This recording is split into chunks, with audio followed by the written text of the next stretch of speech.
কোন ভারতীয় দালালকে আপনারা ভোট দেবেন না। ভারত কিন্তু চাইবে না যে ফেব্রুয়ারিতে একটা শান্তিপূর্ণ নির্বাচন বাংলাদেশে হোক, কারণ বাংলাদেশে যদি ফেব্রুয়ারিতে একটা শান্তিপূর্ণ নির্বাচন হয় এবং নির্বাচিত প্রতিনিধিদের কাছে রাষ্ট্রীয় ক্ষমতা শান্তিপূর্ণভাবে হস্তান্তর হয়, তাহলে ভারতের ষড়যন্ত্র করবার সুযোগ অনেক কমে যাবে। তো সেই জন্যে আমাদের কিন্তু আগামী 3 মাস খুব সতর্ক থাকতে হবে। দেশে এমন কোন পরিস্থিতি তৈরি করতে দেওয়া যাবে না যাতে করতে আমাদের এই গণতান্ত্রিক অগ্রযাত্রা ব্যাহত হয়। তো সেখানে আমাদের হক ভাই ঠিক বলেছেন যে নির্বাচন করবার সময় আপনারা দয়া করে একটু প্রার্থীর দিকে তাকাবেন, শুধু মার্কার দিকে তাকাবেন না। আমি একটা কথা সিলেটে বলে এসেছিলাম, আজকে অনেকগুলো কথা হক ভাই বলেছেন। সিলেটে আমি যে কথাটা সপ্তাহ 2 আগে বলে এসেছিলাম, এটাই পুনরাবৃত্তি করি যে কোন ভারতীয় দালালকে আপনারা ভোট দেবেন না, যে দলেরই হোক না কেন। যে দলেরই সেই প্রার্থী যদি কোনোভাবে আপনাদের কাছে মনে হয় যে এই প্রার্থী একজন ভারতীয় দালাল, তাকে দয়া করে আপনারা ভোট দেবেন না।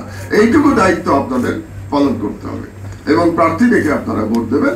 তারপরে যারা ক্ষমতায় আসবে তারাই গণতান্ত্রিক ভাবে সরকারের দায়িত্ব গ্রহণ করবে এবং ইনশাআল্লাহ, এবং সেই পর্যন্ত আমরা যেন দেশে কোনো বিশৃঙ্খলার সৃষ্টি না করি। আমরা অবশ্যই এই ধরনের বাউল নামধারী অশিক্ষিত একেবারে উদ্দেশ্য প্রণোদিত কাজ যারা করছে এবং যারা আপনারা মনে রাখবেন যারা ইসলাম সম্পর্কে কটূক্তি করে, তাদের কোনো খারাপ উদ্দেশ্য আছে। তারা যে কেবল ইসলাম বিদ্বেষী তাই নয়, আমি মনে করি না, এর পেছনে একটা রাজনৈতিক উদ্দেশ্য থাকে।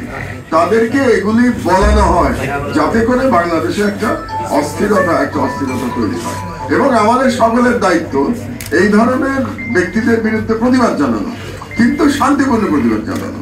যেমন আমার পত্রিকা যদি আপনি খেয়াল করেন, গত 2-3 দিন ধরে কিন্তু আমি সেই বাউল নামধারী ব্যক্তির সব কীর্তি কাহিনী কিন্তু আমি প্রকাশ করছি।